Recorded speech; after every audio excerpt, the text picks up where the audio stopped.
King Edward VII, gregarious, flirtatious, self-indulgent, and the eldest son of Queen Victoria. He was a big person, and he liked being quite debonair. He knew exactly what to say to people. He had a reputation for being able to put people at their ease. He dragged the United Kingdom out of the Victorian era into a shiny new century and inspired the Edwardian age. He's like a great big sunburst. This was Britain at the heart of a very, very wealthy empire. The Edwardians enjoyed a golden era. It is a time of great privilege and luxury. But no one ever thought Edward would be a success. They had very low expectations of him as a potential king. As king in waiting, he was written off as a useless philanderer with a long-suffering wife. The Prince of Pleasure, or Edward the Caresser. He does have lots and lots of affairs, lots of girlfriends. In this programme, we reveal the full extent of his scandalous private life. He's very happy to disavow Harriet in court, and that ultimately results in her being confined for the rest of her life in a lunatic asylum. How his beautiful wife, Queen Alexandra, stood by him. She was so tolerant of his misbehaviours, and maybe that also undermined her health. And ultimately, how this Playboy prince turned it all around to become one of Britain's most successful and popular monarchs who saved the royal family. The monarchy was really not fit for purpose. Edward did manage to pull it back quite quickly. He was truly the first people's king.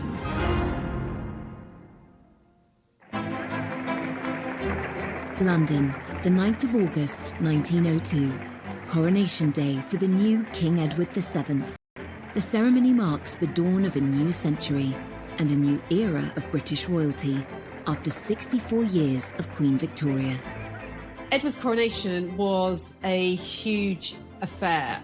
Much was expected of it, and really the eyes of the world were fixed upon London, anticipating this great event. He absolutely knew as king it needed to be one of those occasions with great ceremony and drama.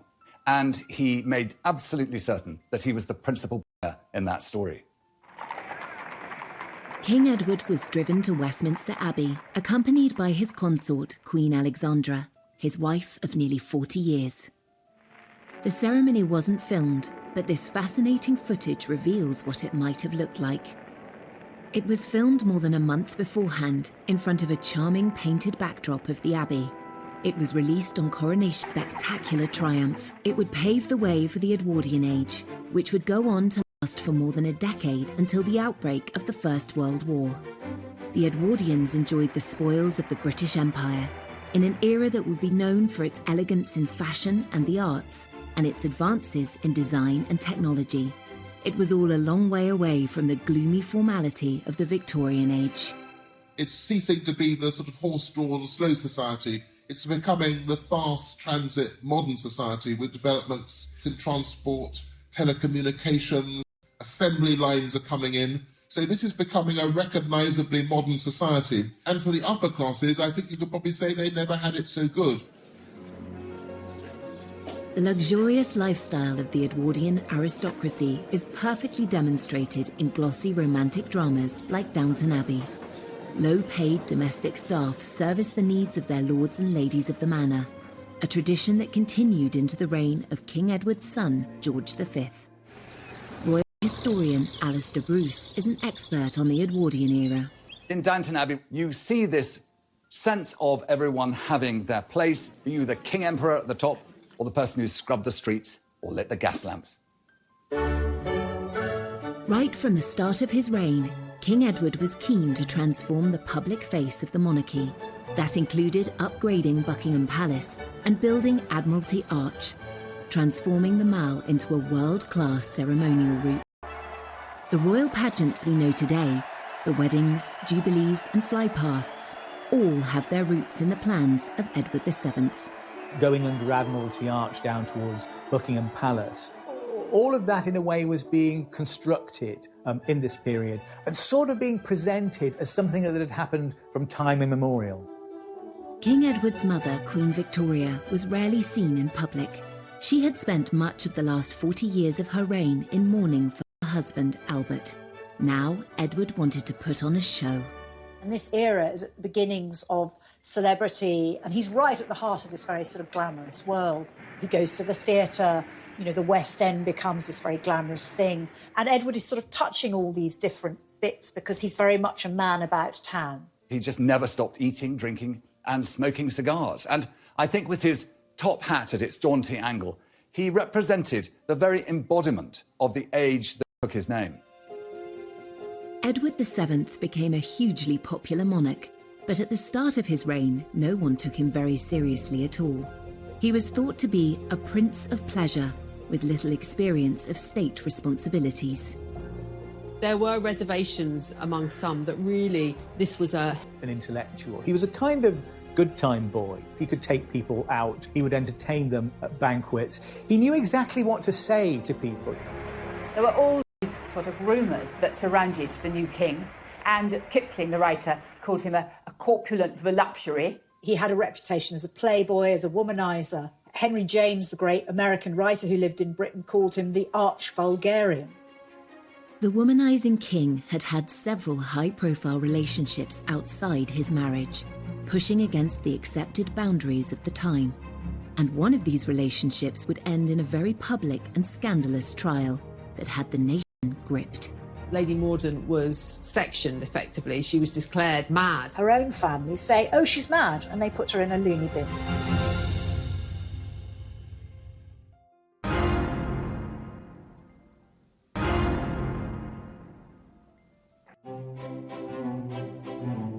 Before he became king, Edward VII had a reputation as a carefree prince of pleasure with dozens of mistresses. Known to his family and friends as Bertie, his first encounters with women took place when he was just 19, at a time when Queen Victoria and Prince Albert kept the life of their son and heir under strict control. Throughout time, human beings will find their sexual expression, and that was no different for aristocrats and even princes of the royal blood. And yet, for Bertie, it was difficult because he had parents who established such strong moral codes into which he was actually a prisoner. His mother, Queen Victoria, despaired of Bertie's potential as heir to the throne. He was, to her, really a massive letdown, certainly compared to his father, Albert.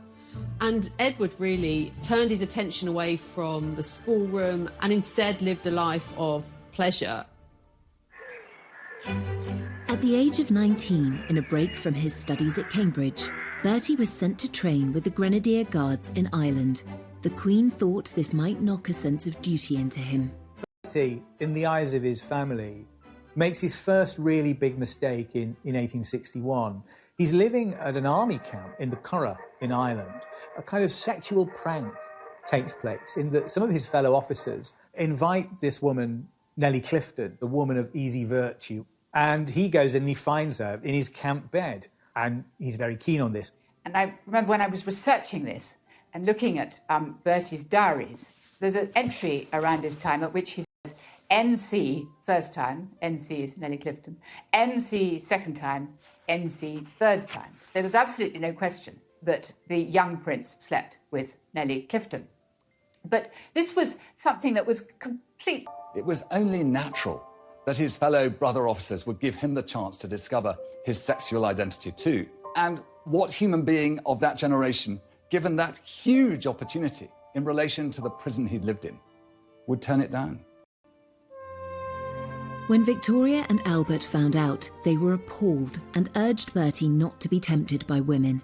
They were also trying to arrange his marriage to Princess Alexandra of Denmark. Albert dreaded the effect of what he called Bertie's fall from grace on their wedding plans.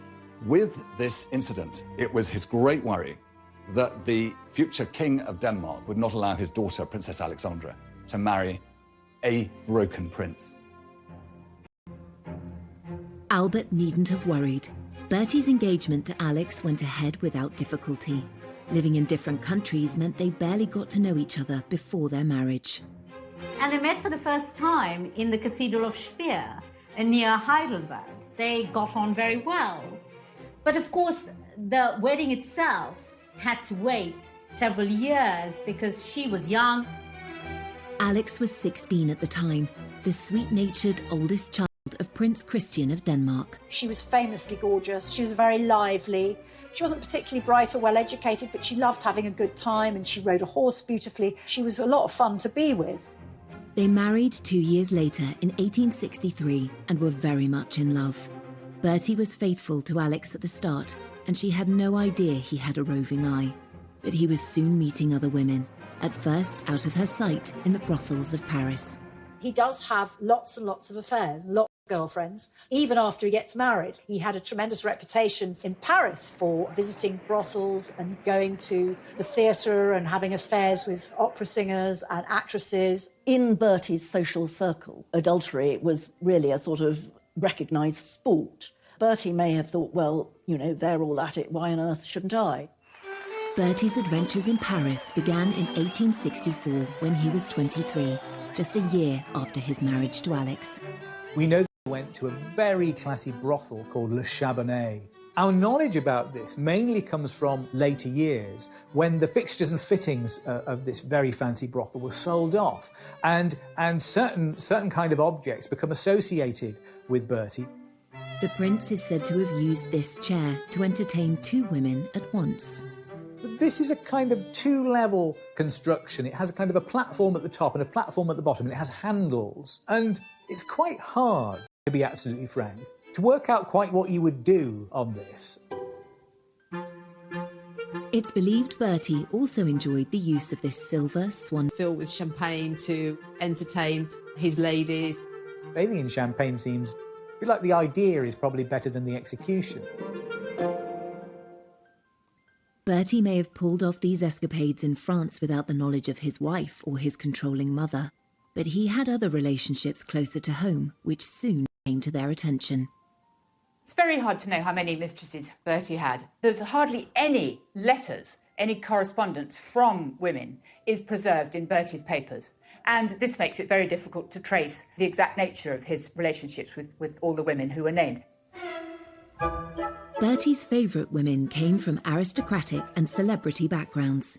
He would meet them at society dinners, dances, and even at the theatre.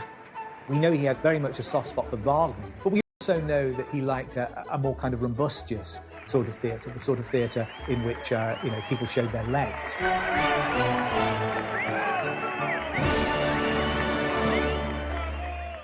A mistress, the word today, implies a slightly seedy relationship, perhaps, and probably an adulterous relationship. For Edward VII, I think he thought these relationships were sort of what he deserved to have as prince. One of Bertie's best-known lady friends was Lily Langtry. He met her at a dinner party in 1877 when he was 35 and she was 23. She launched her acting career off the back of her friendship with Bertie. Lily Langtry was this married woman from Jersey whose father was a cleric. She arrived in London with her husband and very soon seemed to have charmed all of London society, including the Prince of Wales, who couldn't get enough of her. He showered her with very expensive gifts. They went to a party on board a ship, and the captain, for a joke, filled the cabins with laughing gas. And you can imagine that was a rather riotous occasion. When Lily wrote her memoirs, she played up her role as a royal mistress. But Bertie's surviving letters and diaries offer no evidence of a physical relationship. Really, a break came between them when she put a spoonful of strawberry ice down the back of his neck in public. And that was a line that she crossed, and the relationship really cooled after that. Lily had affairs with other young aristocrats and gave birth to a baby daughter outside her marriage. Bertie was quick to distance himself from Lily, but his intimate relationships with other women showed no signs of slowing down. His 30-year friendship with Lady Jennifer Churchill, the mother of Winston Churchill, started because Bertie was friends with her husband, Lord Randolph. One of the few relationships that's quite well documented, his letters to her survive because she'd come to luncheon. Very often there's a lot of sort of endearments, but it doesn't mean that this was a sexual relationship. In her lifetime, Jenny Churchill was rumoured to have slept with 200 men, but there is no hard evidence that Bertie was one of them. Winston Churchill is said to have asked her whether she thought she might be in with the chance of becoming the first lady of the bedchamber. The once close friendship between Bertie Lord Randolph Churchill suffered. One of the tensions in the relationship between Lord Randolph Churchill and Bertie was, of course, the fact that Bertie had this long-standing flirtatious relationship with Lord Randolph's wife. When Lord Randolph died of syphilis in 1895, Jenny sought advice in arranging his funeral. Among those she turned to was Bertie's wife, Princess Alexandra. Some of Bertie's mistresses were not unknown to Alexandra. They were from their mutual social circle. So Jenny Churchill did consult with Alexandra. This was about protocol, but it certainly shows this extraordinary attention at this time for preserving appearances. The minute there was, say, a court case because of a divorce, that led to, serious shutdown. But if it was sort of people were discreet, they could behave in quite an immoral way.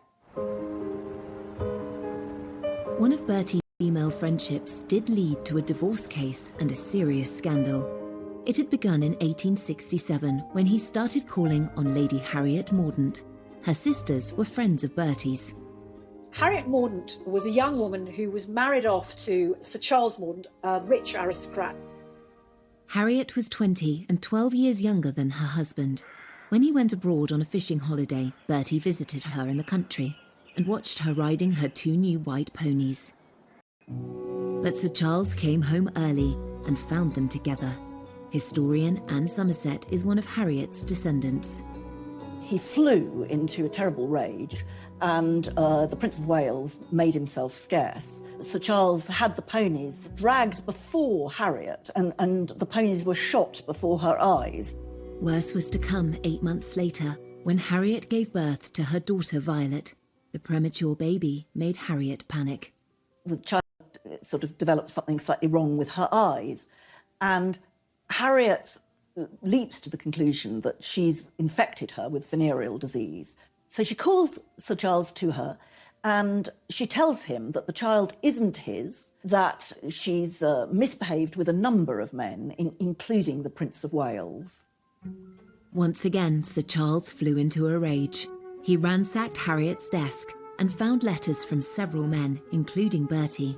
Bertie as witness, but in the end, rather than go to trial, Lady Mordaunt was sectioned effectively. She was declared mad. Her family, her own family, say, oh, she's mad, and they put her in a loony bin, rather than allow her to appear in court.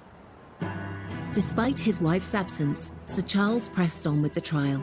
It led to lurid headlines in papers such as the Illustrated Police News, with Bertie tagged as the royal visitor.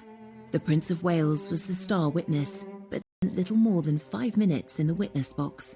He was questioned in a very cursory way in that court. He wasn't asked anything very detailed. He was simply asked in a way to deny the affair. He's very happy to disavow Harriet in court under oath. And, that ultimately results in her being confined for the rest of her life in a lunatic asylum. No one claimed Bertie was the father of Harriet's child, but there have been suggestions of a conspiracy to silence her, something which suited several people. Her own family said she was mentally incapable and royal doctors agreed, so she never got to defend herself.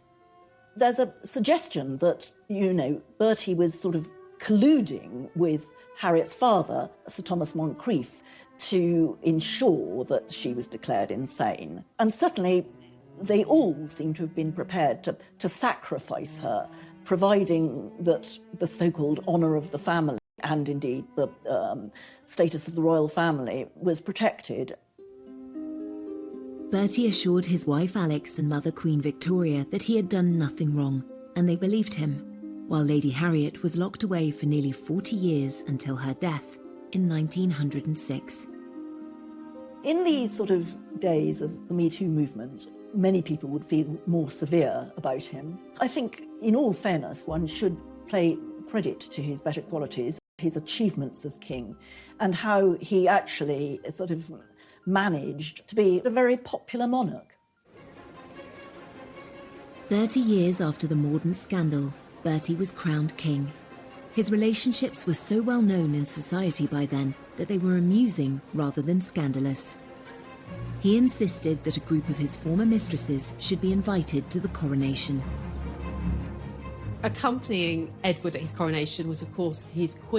Alexandra of Denmark, but also a group of women, the king's mistresses, who were together in a pew that was dubbed the king's loose box. And so mistresses of long-standing, Jenny Churchill, Winston Churchill's mother indeed, and Alice Keppel. So long-standing mistresses of Edward were there at the heart of this establishment occasion. One wonders slightly what the atmosphere was like within it. Been a playboy all his life, a trend that would continue into his reign. And the excesses extended to other areas of his lifestyle too. His drinking, eating and smoking was infamous, and soon it would bring him to the brink of death. Let's not forget that this 48-inch chest, 48-inch waist, there is a kind of foul burst that comes from it that says there's been an abscess in his flesh.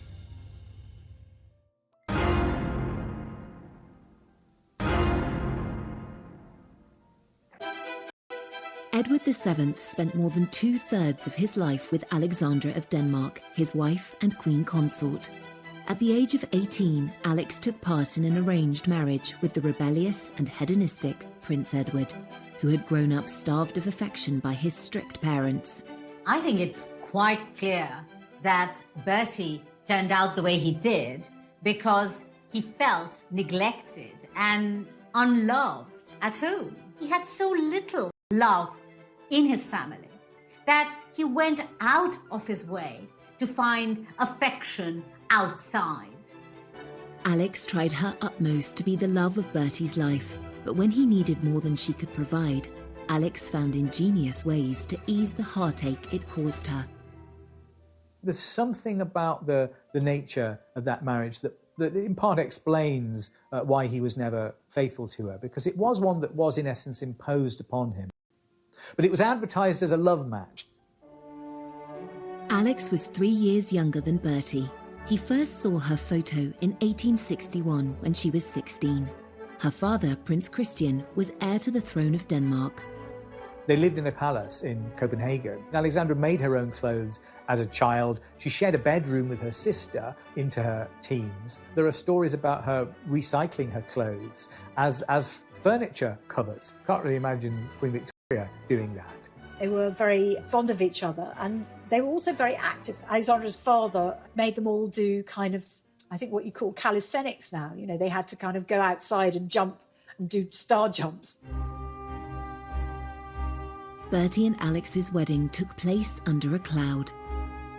His father Albert had died and Queen Victoria was in mourning. She insisted the ceremony should take place in Windsor. Queen Victoria thoroughly approved of Princess Alexandra, and indeed, to a certain extent, had sort of hustled Bertie into proposing to her. But she didn't want it to be forgotten that she was this grieving widow, still in the throes of terrible unhappiness at having lost Albert. The newspapers were very critical of Victoria's decision. In an obscure Berkshire village, which only had an old castle and very poor sanitary arrangements.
St. George's Chapel was chosen as a private venue convenient for the Queen, so she would not have to leave the castle or meet the public.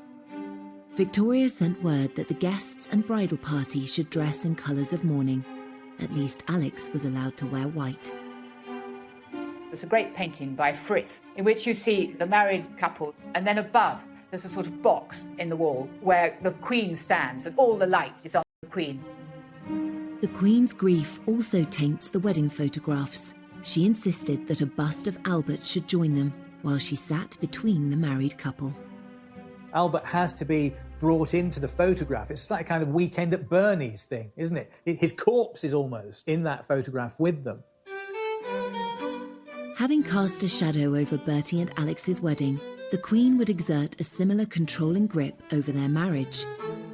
Though he loved his mother and wanted to please her, Bertie struggled to find a role for himself.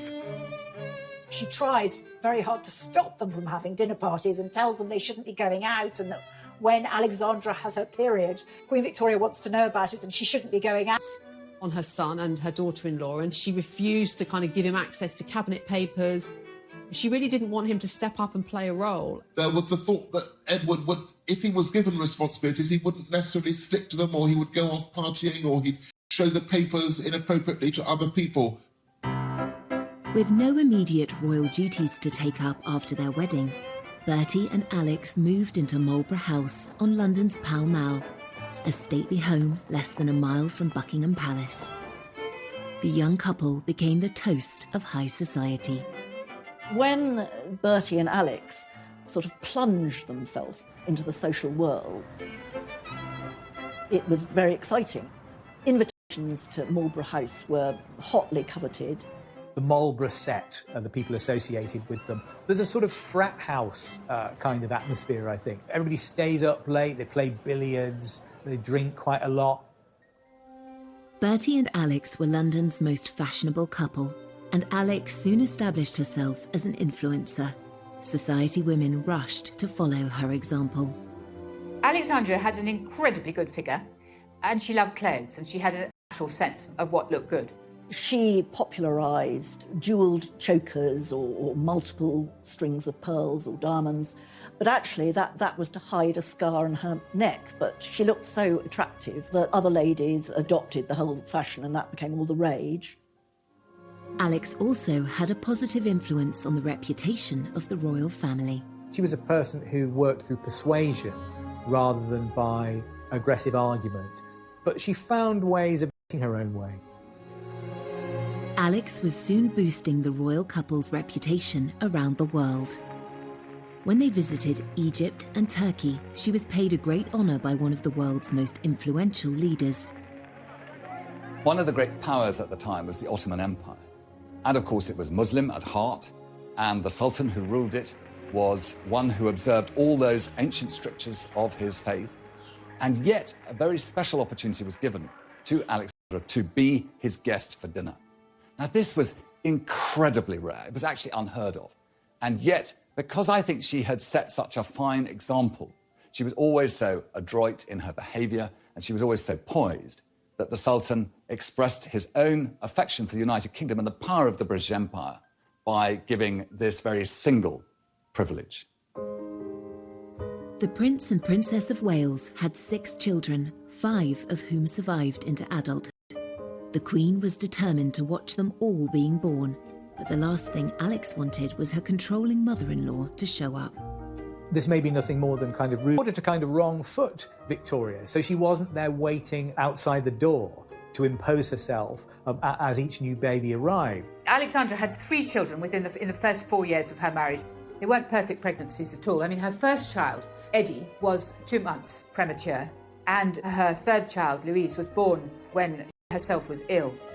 At the time of Princess Louise's birth, Alex was so ill with rheumatoid fever that rumours of her imminent death began to circulate. The Times newspaper had to publish an official denial. The severe pain in her knees and legs meant she could only sleep with the help of opium or laudanum. Alex was also hard of hearing, and her illness made it worse. As Alex grew older, she was almost stone deaf. And she also had a limp and she was therefore very conscious in public, and she couldn't sort of participate in, in Bertie's vigorous social life of dancing and parties. Alex was determined not to be overwhelmed by her health problems. Once she'd recovered and resumed her role as Bertie's rock, she found ways to create a rewarding social life that meant she could avoid his late nights out. She insisted on dancing. She was a great dancer. She was wonderful at waltzing. And she always danced with what came to be known as the Alexandra glide, which was keeping one leg straight. She developed a limp, but she limped so gracefully that other ladies actually sort of started copying her and affected a slight limp themselves. Alex preferred the quiet life at Sandringham to noisy London society. She loved Bertie, despite his affairs, and grew to accept the life he led in London with other women. Bertie couldn't manage without her and always went home to his wife and family. She was looked after by Bertie, and he was a devoted husband and father. It's difficult to know how accepting Alexandra was of Edward's philandering ways, and I think there is evidence to show that she came to a certain level of acceptance. And yet she was so tolerant of his misbehaviours. Maybe that also undermined her health. But together they were a great team. Queen Victoria may have supported Bertie in public, but thought his behaviour was not befitting of a future king. All his life, Bertie was a constant disappointment to his mother, except in the last moment before she died. She seems pleased to see him, and she speaks his name. So that, as far as we know, Bertie is the last word that Victoria spoke. And it's a kind of forgiveness, I think, perhaps, at the end. After nearly 60 years in waiting, Bertie, the Prince of Wales, was now King Edward VII. But his decades of smoking, drinking and overeating were quickly catching up with him. His doctors warned him that without urgent treatment, he might die in the middle of his coronation ceremony. There's a possibility that it's appendicitis, but once Treves cuts into the body, let's not forget this 48-inch chest, 48-inch waist, there is a kind of foul burst that comes from it that says there's been an abscess in his flesh. The nation, indeed the world, held their breath. In the end, the 40-minute procedure was successful. He sat up in bed, he emerged. In a way, this added to the sense of excitement and expectation. The coronation was delayed 2 months to allow him time to recuperate. King Edward VII was determined to drag Britain into the modern age, but not everyone was happy about it. Many British people who were quite restrained saw this old building that they loved turned into something like the interior of a French hotel. And that was probably quite surprising.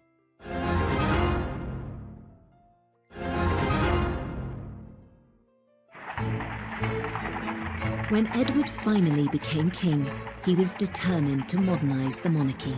The start of his reign heralded a new era of hope, optimism and creativity. He began by insisting the family should leave their beloved home at Marlborough House and move into the main royal residence of Buckingham Palace, which had been largely left empty by his reclusive mother. Alexandra was totally against the idea, but Edward said it was essential to make the monarchy more visible. She was desperate. She didn't want to leave at all. And she put up all sorts of reasons why it was impossible for her to uproot herself. And only very reluctantly does she agree to go. Buckingham Palace was full of junk, full of things that have just been clutter, full of, and everything terribly dirty. And the king wants to get rid of everything that reminds him of his parents, and then to redecorate it and to create a Buckingham Palace which will be an ideal backdrop for the ceremonial court that he intends to hold. Edward and Alexandra hired theatre designers and decorators to make the palace look more glamorous. Some people said that his decoration of Buckingham Palace looked a bit like the Ritz Hotel. It was all red carpets and gold leaf. But all the same, it did give the sort of theatrical appearance that he wanted to give to his monarchy.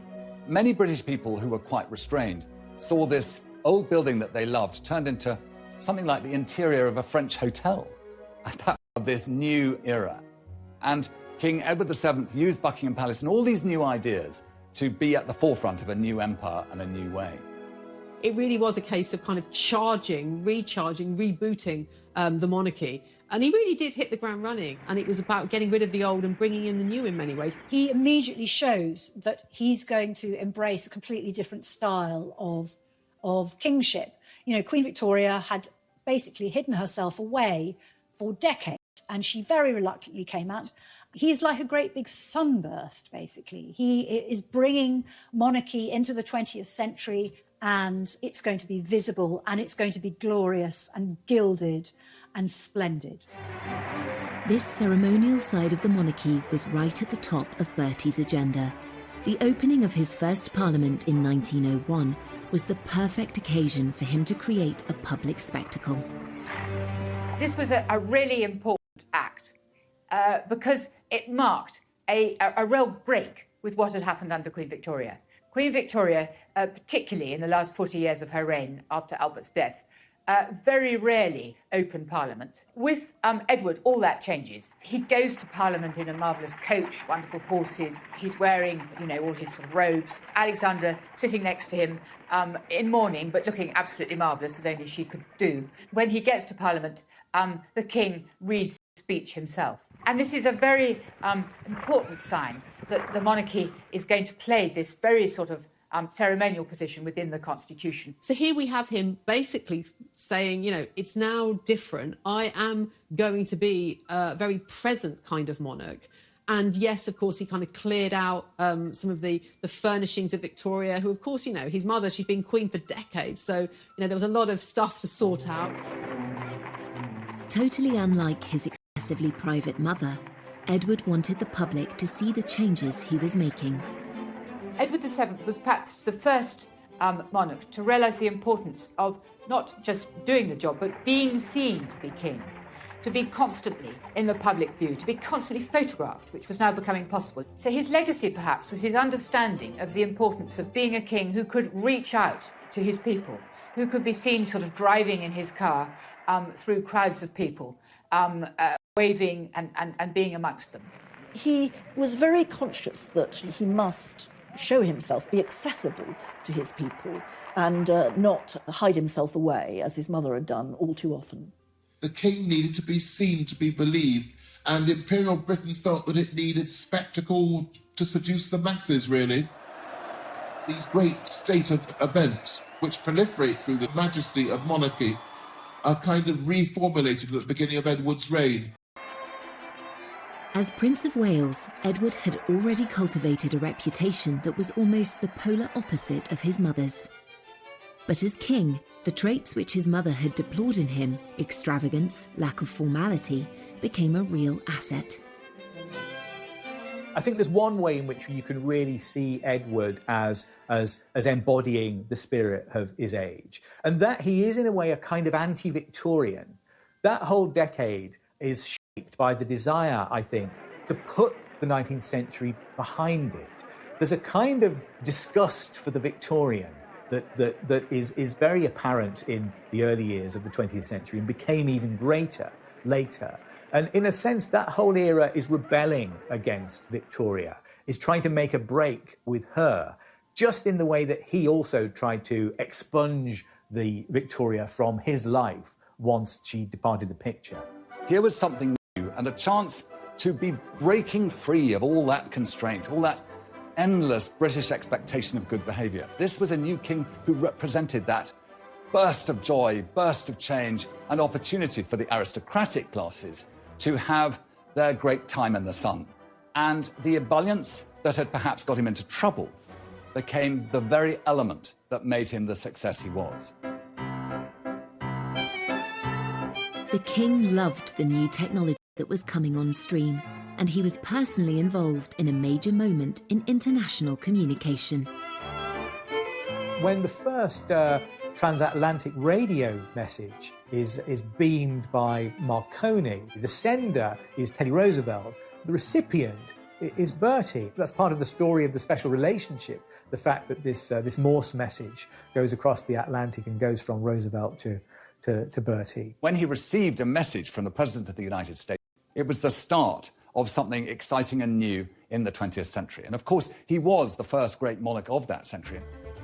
This was also the era of the motor car, which gave individuals such freedom to roam. But this exciting invention was a status symbol that only the rich could afford. He was a great aficionado of it. He loved being driven around. I mean, they must have been terrible, smoky old things. But he was determined to represent the creative empire that he was king for. And after all, Britain had brought the world the Industrial Revolution, and its success as a trading nation depended upon its capacity to stay at the forefront of all ingenuity and technology. And he recognised his role in that. In this era of exciting technological advancement, the Edwardians also adopted radical new look, and Edward himself was regarded worldwide as an arbiter of men's fashion. When Edward VII became king, it was a time when gentlemen of his station would change no less than 7 times a day. And so dress and clothing was very much a part of the apparel of kingship. And there was a lot to cover. He was a big person, and he liked being quite debonair, quite ebullient in the way he chose to dress. He also set another trend which still holds today. The tradition of having the lower button on a waistcoat undone. Again, that was Edward's invention as a product of his large stomach. It's still something that you're told to do if you get married in a suit from Moss Bros. And it's said that he's the founder of this tradition, and it's slightly a way of disguising the fact that his belly is kind of bursting through this garment. For the ladies, voluminous skirts were out and the Gibson girl was in. Named after an American artist, this embodiment of the ideal Edwardian woman was slender, with an ample bosom and hips, and hair piled up on her head. It's a period of great change in women's fashions. That Gibson girl look, with the waistline going higher and the neckline going lower, and all of those enormous picture hats that would have been a great annoyance to anybody in the cinema, I think, or in the theatre.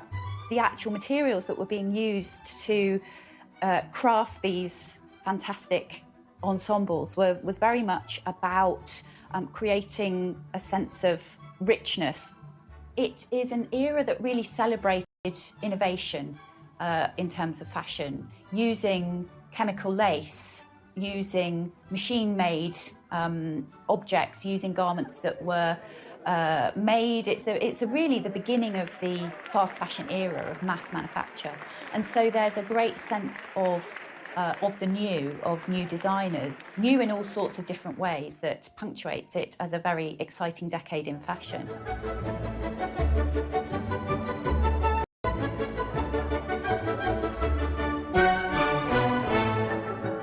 Under the fun-loving king, the leisure and pleasure industries boomed.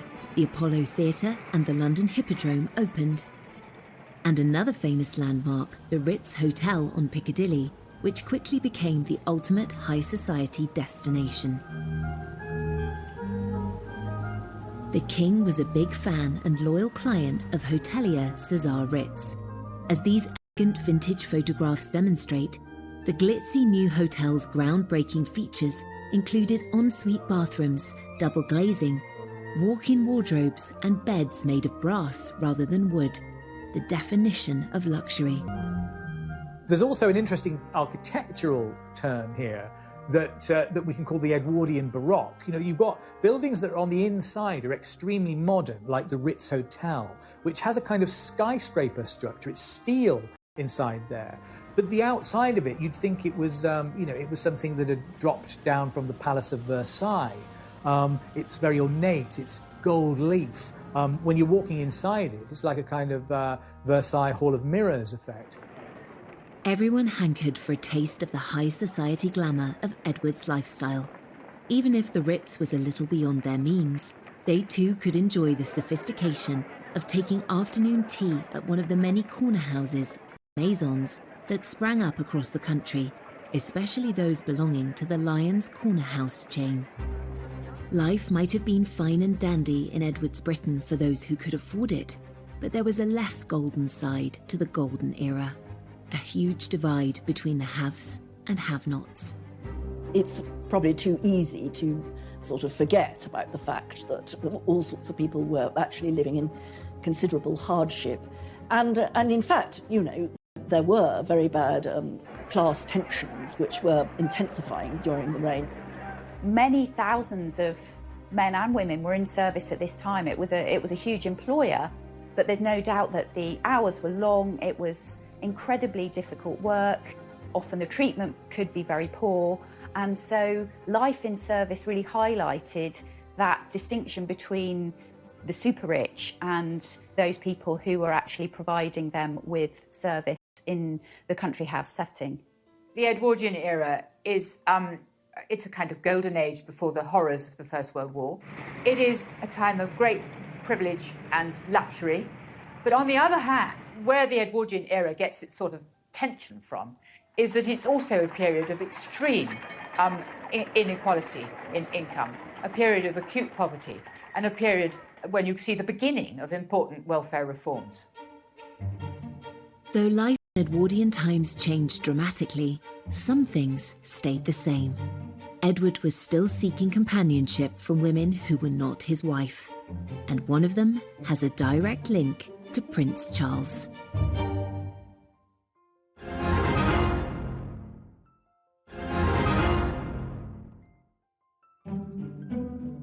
Bertie had strayed throughout his marriage, and that didn't change when he was king. And one woman had the dubious honour of becoming known as his last mistress. Alice Keppel was famous before she started her affair with Edward, because she was, dinner parties were a hot ticket because lots of politicians and, famous aristocrats would be there. People are made to understand that if they want to have the king to dinner, or if they want to have him to stay, Mrs. Keppel must come too. So she constantly accompanies him, and she has a very good effect on the king. She was able to put him in a good mood. If you wanted something out of the king, the best thing was to ask Mrs. Keppel, and she will get the right answer. She was witty, she was quick, she was interested in politics. She was able to act as a kind of bridge between the king and some of the liberal leaders with whom he didn't get on very well, people like Lloyd George. Basically, they both enjoyed being with each other. I don't think it was a very passionate affair, but it was a sort of, it was rather a grown-up relationship. Mrs. Keppel is very interesting because she is much younger than him, and the relationship is one of companionship and friendship. I don't think it is necessarily the same sort of sexually promiscuous relationship that he may have enjoyed in his youth. There's an interesting way that history repeats itself in the relationship between Bertie and Alice Keppel, because, of course, two direct descendants of those people are Prince Charles and Camilla Parker Bowles. Camilla, the current Duchess of Cornwall, happens to be the great-granddaughter of Mrs. Keppel. It says something about what I'm going to call a kind of class consciousness that goes down the generations here. These are people who are all from the same part of society. They all had relationships with each other. Those lines of descent follow, and all their great-great-grandchildren still all know each other. So I think it says something about a kind of continuity of social life, and possibly a continuity of mores from the beginning of the 20th century to the end of it. Two women played a crucial part in shaping the king Bertie became. Mrs. Keppel helped him to broker his relationships with the leading politicians of the day. Meanwhile, his wife Alexandra was by his side on big state occasions, helping him wow the crowds and also throwing herself into charity work. Alexandra was strong-minded, and she had a very strong sense of dress. And she also had a sense of theatre. The night that mourning for Queen Victoria was due to end, there was a court ball, and she was repeatedly asked if ladies were still expected to be in black. And she was very evasive. She managed not to give any sort of answer. So the lady guests took the decision to play safe and all came dressed in black. Suddenly the doors open and Alex enters looking sort of radiant, stunning, all in white with diamonds and sort of so bright plumage, whereas all the others were like sort of dowdy crows. Her lady-in-waiting described it as that she was shining like a star in the night sky, and it was a declaration of her prominence, that she was, compared to the London ladies, as she called them, she was the most prominent woman in the room. As Bertie continued being unfaithful to her, Alexandra found all manner of ways to communicate her displeasure.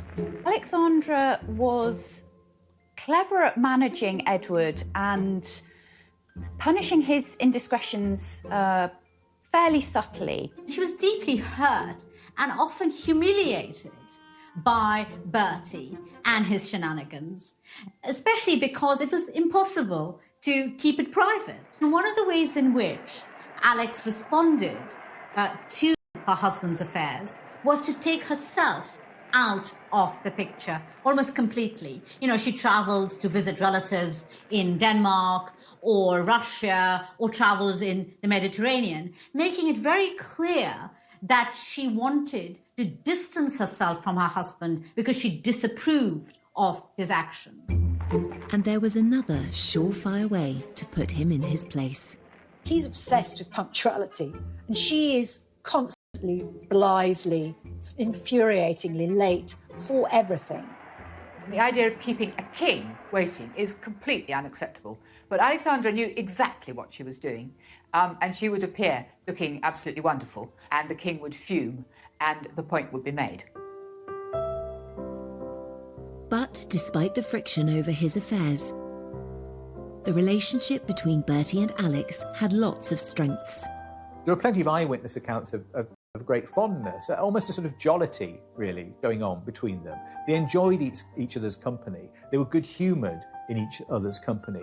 I think, in a way, it's a surprisingly functional relationship, given the circumstances, and a relationship of some complexity. There doesn't seem to have been much agony in it, if I can put it like that.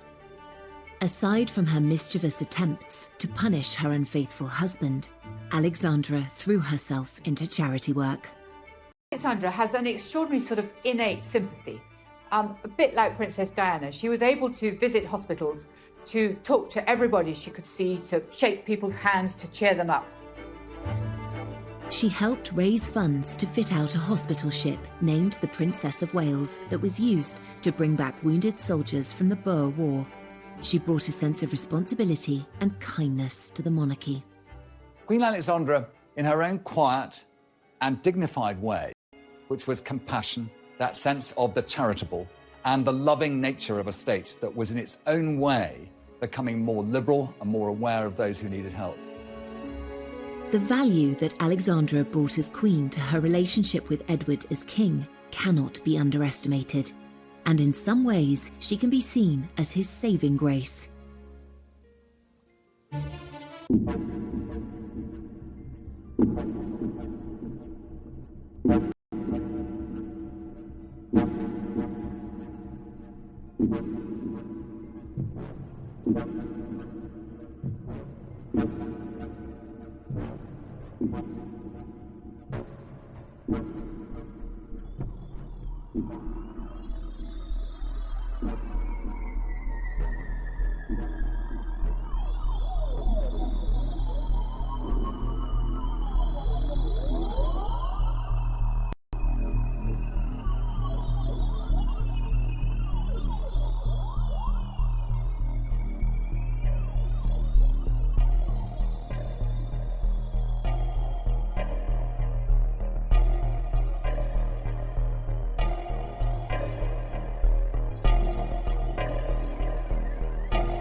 But Edward's excessive eating, drinking and smoking were finally catching up with him. Every larder had been opened to him, every drinks cabinet, and a lifetime of that indulgence was bound to take its course. And his health did decline. And everyone could see Queen Alexandra watches this with great sadness. He had achieved so much since he came to the throne, but his reign was about to come to an abrupt end.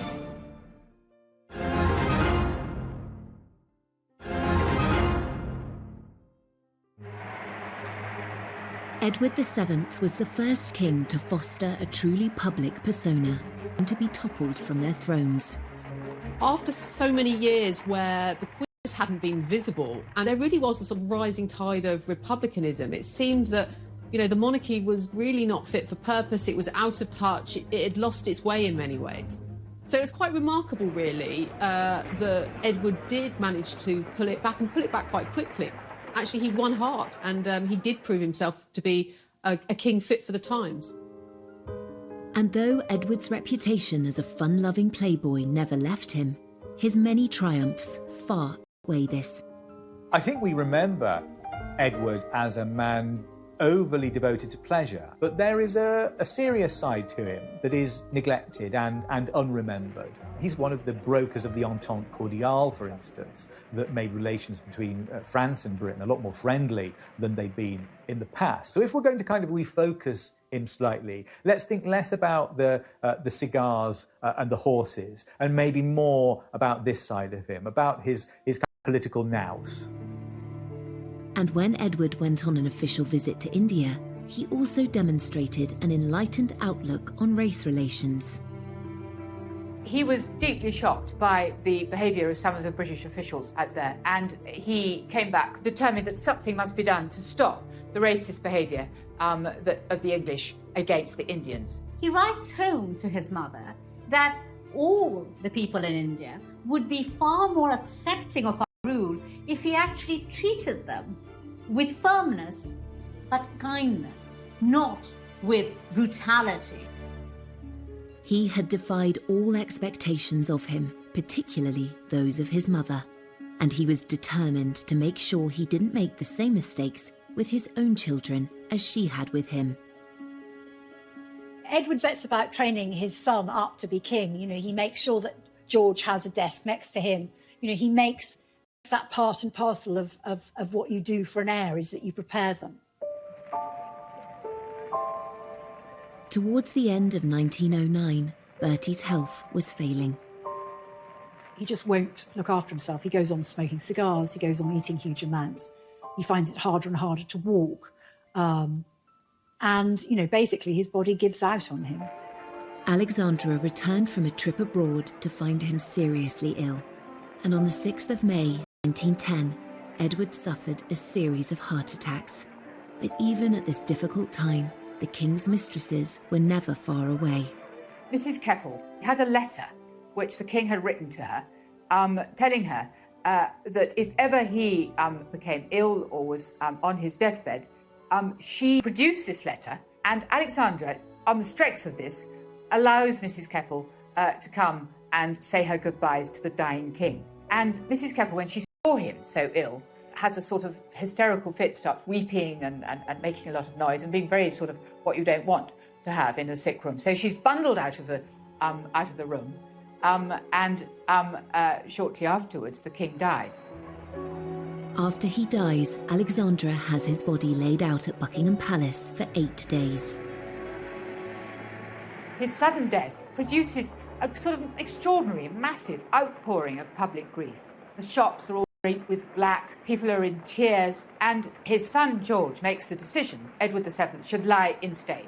And at Westminster Hall, his coffin lies, and for several days the crowds come filing past. You know, the queues go stretching right through the sort of streets of Westminster.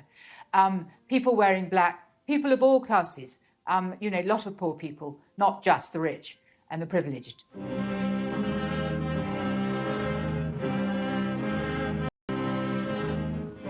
Predictions he would be a terrible king had been proved totally wrong. His funeral was held 11 days after his death, and it too drew huge crowds. The funeral of Edward VII is, in a way, it's the biggest production number of his career. It's the climax of it all. He has been the person pushing for this.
More than that, making the monarchy as central to people's sense of being British. He showed how he could play a difficult situation in lots of ways with, you know, the rising tide of political and social reform and the pressures in Europe. He actually played those to his strength and was seen to be a measured, peacemaking constitutional monarch, actually exactly what was needed at the time. After less than 10 years on the throne, Edward VII created an impressive legacy. And what of the era that was named after him? When people look back at that time, there is, at one level, a great deal of nostalgia for a lost age of long, lazy afternoons punting on the rivers and evenings spent in, going to the theatres or the music halls in London. He reigned during a remarkable period of flux, and it's left us with romantic impressions of high society living and a touch of bygone luxury that we all secretly long for.